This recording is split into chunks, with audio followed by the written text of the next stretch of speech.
Ôi viêm đà nè khu sân ông xa hôi ná đã thôn nắng tậpយ៉ាងnăng nè ở kia chăm mơ cho mơ video bẩn tom ở kia chỉ bởi khoe mà xa hôi để miền bay bó miền bò xó bò cà chúc nâng bó hiện natural chứ gì tới ở thôn lửa bay cái bề để bông ôn phở cho nên ai khu sân vĩnh cứ vô miền cho mùi nè đi ai khu sân vĩnh cứ miền cho mùi nè mét 2 năm chắc này đã có sánh bay hiện lố miền cho mùi chu nó bọn thằng này thì anh mơ lửa rụt bàn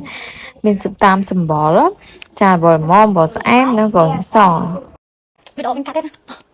my god មេដាក់តាមម្សៅនឹងមកមាន cushion មាន powder ឆាបាញ់ទឹកមិនក៏អត់ឈៀបចូលដែរមានខ្ទិះទឹកចឹង brand នេះគាត់នៅមើលឃើញឲ្យស្គាល់ហ្មងណា cushion ដែលធន់នឹងទឹកខ្លាំងមិនហ្នឹងគឺ Nasica បើចង់បានអាតាំងខ្លាំងជាងគេខ្ញុំ recommend ប្រើពណ៌ខ្មៅដូចខ្ញុំមកហើយខ្ញុំប្រើនេះលេខ 25N ជាពណ៌ដែលកម្ៅជាងគេអ្នកស្អែមប្រើបានណាឈុតនេះគឺខ្ញុំសូម recommend សម្រាប់អ្នកនរគ្នាទៅណាខ្លាចភ្លៀងជាពិសេសគឺជាឈុតសម្រាប់ចូលឆ្នាំខ្មែរហ្មងនេះពេលដែលតបហើយមកចាហៀងបិទបាំងស្នាមអស់រលីងសំខាន់តាន់មួយទឹកខ្លាំងមែនតើនេះតើអ្នកអាចមើលកន្លែងមានស្នាមបានណាគាត់ដាក់មកប៉ក់គឺបិទបាំងស្នាមអស់រលីងមកអ្វីដែលកាន់តែពិសេសគាត់នៅ blend បន្តិចណាគឺវាពេញមុខយើងស្អាតមានកកដុំៗឯងនេះតើអ្នកអាចមើលបានពេលផាត់មុខពេញគឺអស់ស្នាមរលីងរបស់ដែលជារនាំងការពារខ្លាំងមួយទៀតពីទឹកគឺ Nasica powder តើអ្នកខ្ញុំប្រើពណ៌កាឈូហើយឥឡូវគេ update packaging ថ្មីងាយស្រួលមែនតើគឺ packaging របស់គាត់លក្ខណៈដូច cushion ចឹងសម្រាប់ខ្ញុំចូលចិត្តប្រើជាមួយជក់ជានេះតើអ្នកគ្នាចាំមើលមកខាងដែលលាបហើយហើយមកខាងដែលអត់លាបខុសគ្នាមែនតើមកខាងដែលលាបម៉ែតខ្លាំងមកបើត្រូវតែលេងចេះទឹកឲ្យចូលក្នុងខ្មែរអីដាក់រៀងក្រាស់តិចមកដបងអស់វាមកលេយកឲ្យពេញមុខសិនមើលទៅរៀងក្រាស់ដបងហើយចាំថែមមកលេយកទៀតដឹងតែថាទឹកអត់ជ្រាបចូលហ្មងតោះឥឡូវខ្ញុំសាកបាញ់ទឹកឲ្យមើលភ្លាមៗហ្មងតើអ្នកគ្នាខ្ញុំកាន់តែបាញ់ទឹកហ្នឹងវាកាន់តែខ្ទាតចេញក្រៅវាអត់មានជ្រាបចូលស្បែកអីបន្តិចហ្មងដោយសារម្សៅហុយគាត់ហ្នឹងគឺមានជាតិ waterproof ខ្លាំងអញ្ចឹងវាអត់ជ្រាបទឹកទេនិយាយទៅដូចចាក់ទឹកលើស្លឹកឈូកអញ្ចឹងតើអ្នកគ្នាគឺទឹកខ្ទាតចេញអស់លេងវាអាចមើលបានទឹកហូរចេញអស់ហ្មងឥឡូវខ្ញុំអត់កាត់វីដេអូខ្ញុំដើរទៅយកกระดาษពណ៌សមកដាក់ហ្មងកុំឲ្យអ្នកគ្នាថាខ្ញុំជូតចេញអញ្ចឹងណាចាគ្រាន់តែដាក់នៅលើមុខត